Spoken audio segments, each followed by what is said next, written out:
Bonjour, je m'appelle Michael Galash et aujourd'hui j'avais envie de partager mes réflexions autour de la liberté. Le titre de cette vidéo est encore assez engageant. La liberté n'existe pas non plus. Euh, Comme déjà hier je parlais des miracles, j'aurais pu éviter de faire toute une vidéo et dire juste en une phrase que les miracles n'existent pas parce qu'en fait, euh, c'est la normalité quotidienne de quelqu'un qui est dans son axe, qui est dans son centre. Euh, D'abord, je voulais vous rappeler que tout ce que je dis sur les vidéos n'engage que moi, que je le dis comme si c'est la vérité, et même si je pense que c'est le cas de votre point de vue, ce n'est que ma vérité, et bien sûr, c'est normal. Et ce que je voulais dire aussi, c'est que il y a peut-être des choses dont j'ai déjà parlé dans des vidéos auparavant, dans le passé, mais je ne les regarde pas, donc je ne sais pas. Et je me suis dit, c'est pas bien grave non plus, parce que peut-être mes idées ont un tout petit peu évolué avec le temps. Euh,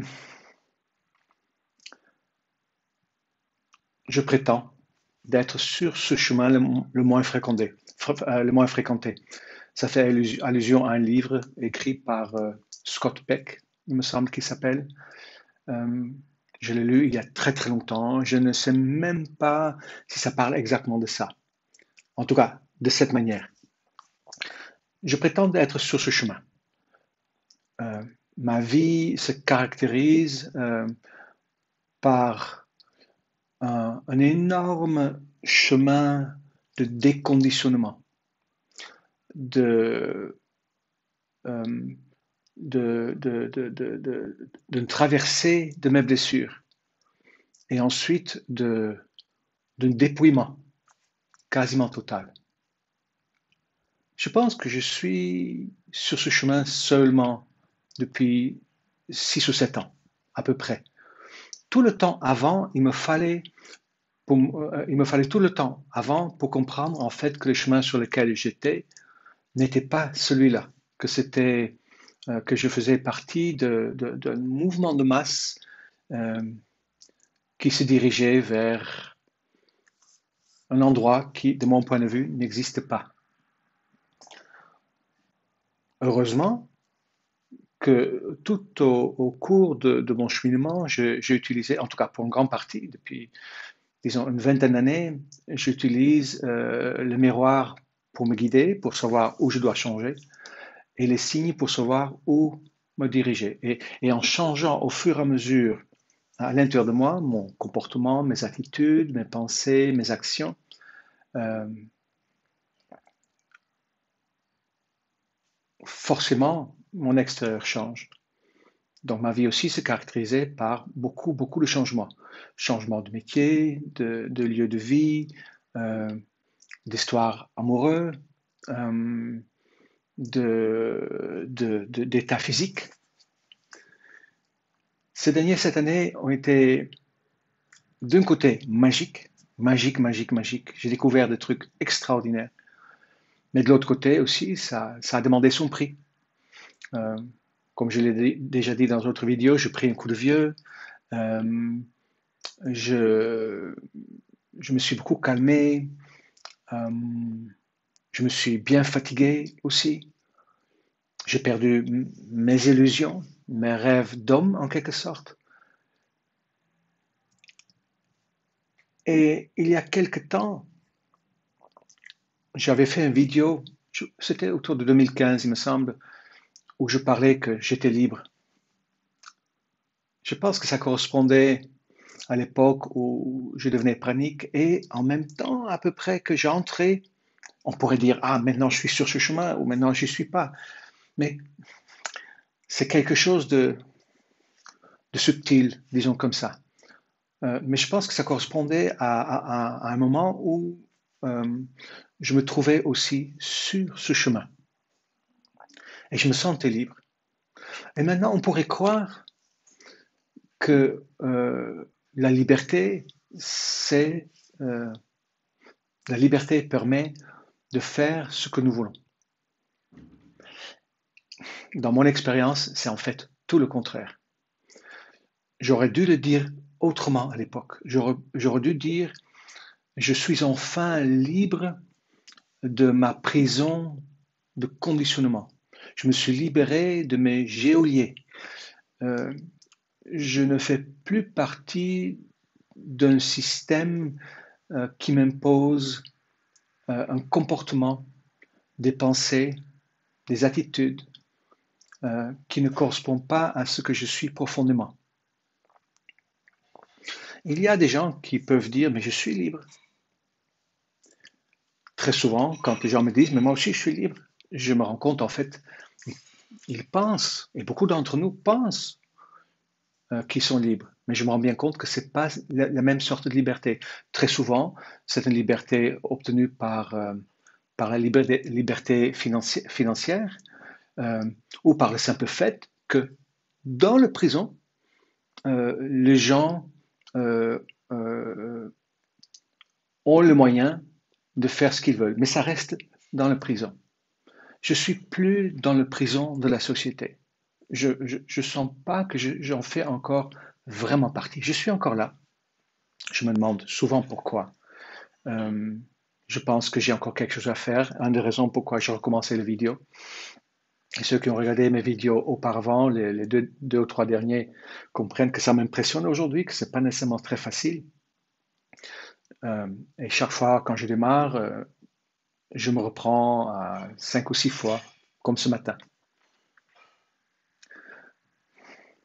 Le chemin le moins fréquenté, le chemin entre la peur et l'amour, entre la dualité et l'unité, entre l'ego et l'être, entre l'homme et son Dieu ou son divin.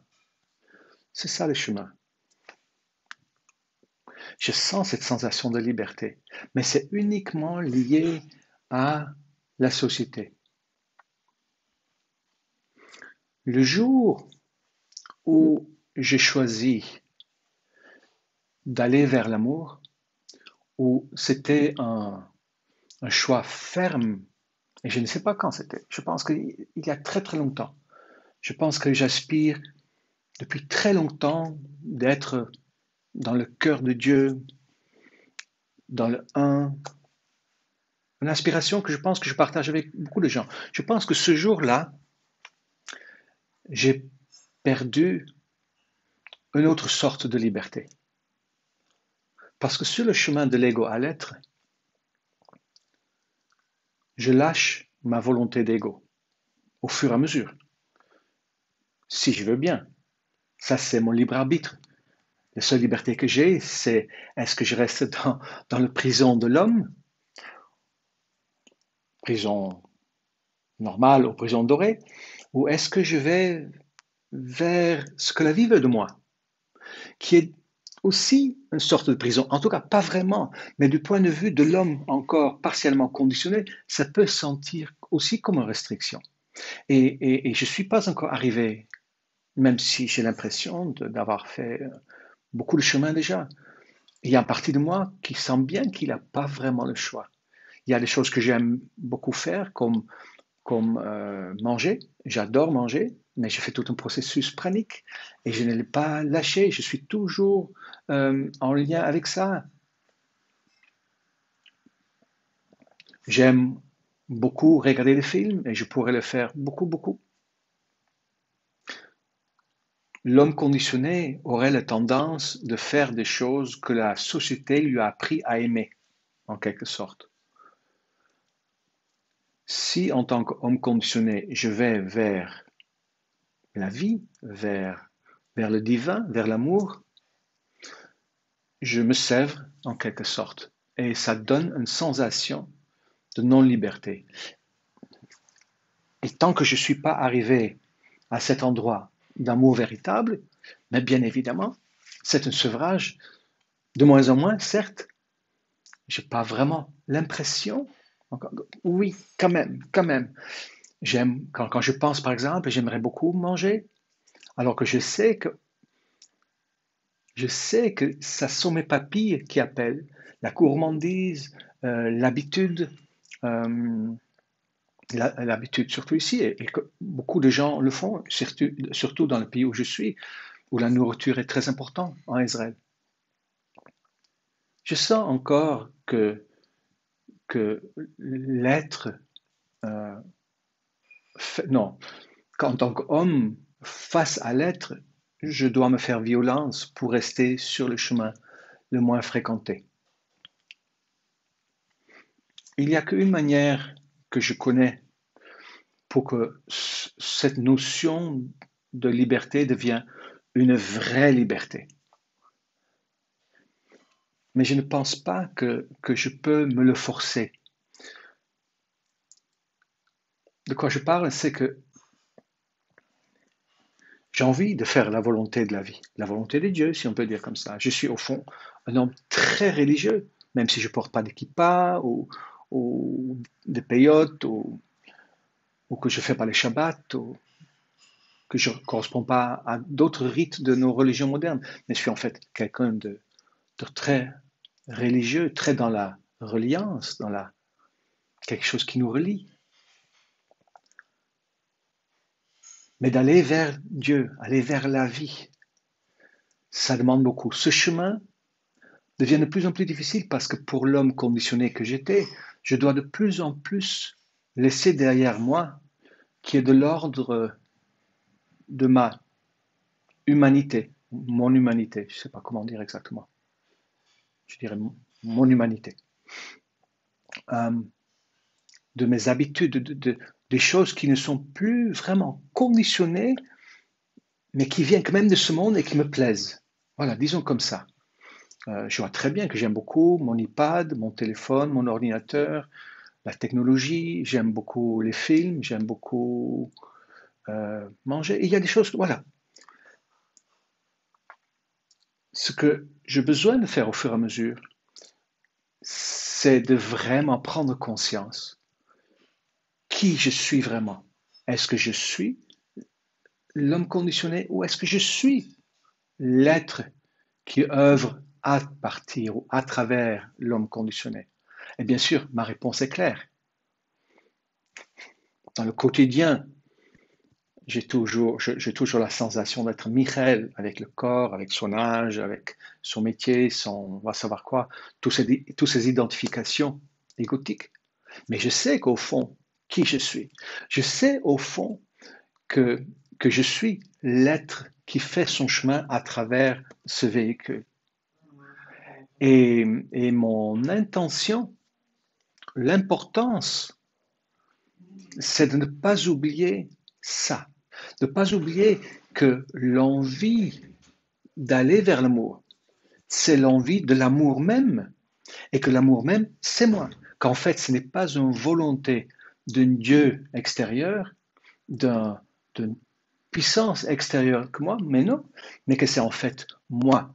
Et au lieu de me considérer comme un être égotique, l'ego, le corps, qui doit être tiré presque contre son plein gré vers le bonheur et l'amour, il faut que je m'imagine que je suis plutôt l'autre euh, qui, a, qui a de la compassion pour sa partie euh, résistante, qui veut coûte que coûte rester dans ce qu'il connaît et qui est confortable dans l'inconfort, en quelque sorte, et qu'avec cette compassion que je l'amène. Mais qu'en fait, ce que je suis vraiment, c'est l'être.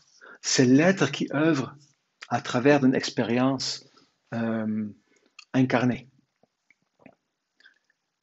De prendre conscience de ça, ça fait que je possède en fait euh, ma destinée, que, que je prends possession euh, de mes responsabilités. Je peux rester résistant. Et je sens très bien, hein, aujourd'hui j'écris encore un article, ce n'est pas toujours facile. Ma volonté d'aller vers l'amour, waouh, c'est le seul endroit où j'aspire à être. Mais ma capacité d'y aller dépend de ma capacité de me sévrer.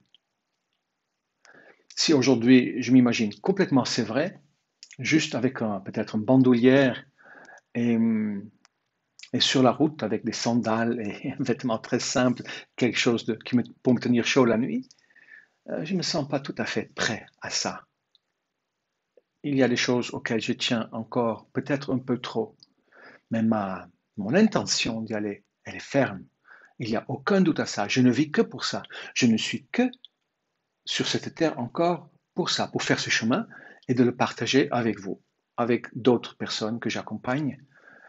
Et j'espère même de pouvoir manifester un jour cette unité à travers d'un, je sais pas quoi, d'un groupe qui sera le début de la grande famille terrestre. Parce que pour moi, nous sommes tous ensemble la même entité sans savoir que nous le sommes et nous nous bouffons le nez pour des raisons que je ne comprends toujours pas. Aujourd'hui, ce qui est important pour moi de savoir, c'est que chaque chose que la vie me propose à travers le miroir ou le signe, c'est moi qui me le propose. Donc pourquoi résister? Pourquoi résister? De toute façon, je sais, même si cet homme-là résiste, je sais que lui, il va gagner. Que ce soit aujourd'hui, cette vie ou une autre, mais il va finir par gagner de toute manière. Et comme je dis, je pense déjà une fois, je n'ai pas l'intention de revenir. Pour moi, c'est la dernière fois que je viens ici. Aucune intention de recommencer cette expérience. Je préfère, si nous sommes tous ensemble Dieu, que nous inventons une autre histoire. Mais pour l'instant, ce n'est pas le cas. Pour l'instant, notre intention, c'est d'aller vers l'amour et j'y vais. Mais, comme je dis encore une fois, la liberté n'est pas aussi libre que ça pour l'homme qui progresse sur ce chemin. Je pense qu'elle sera complète une fois arrivé à l'amour, une fois le chemin terminé, ou peut-être en, comme je l'ai dit tout à l'heure, en possédant vraiment sa destinée, en épousant euh, ce que la vie me propose, ce que je me propose, en voulant ce que la vie veut de moi. Je ne veux rien d'autre ce qu'elle veut de moi. Donc, ce qu'il veut, la vie, ce qu'elle veut, je le veux. Et en le voulant, ça s'épouse. Et dans ce cas-là, je ne vois plus mes restrictions d'homme comme une privation de ma liberté. Voilà. C'est ça que j'avais envie de partager avec vous. Peut-être j'ai envie de le partager avec moi, puisque j'aimerais écouter. J'entends très bien ce que je dis pendant que je parle.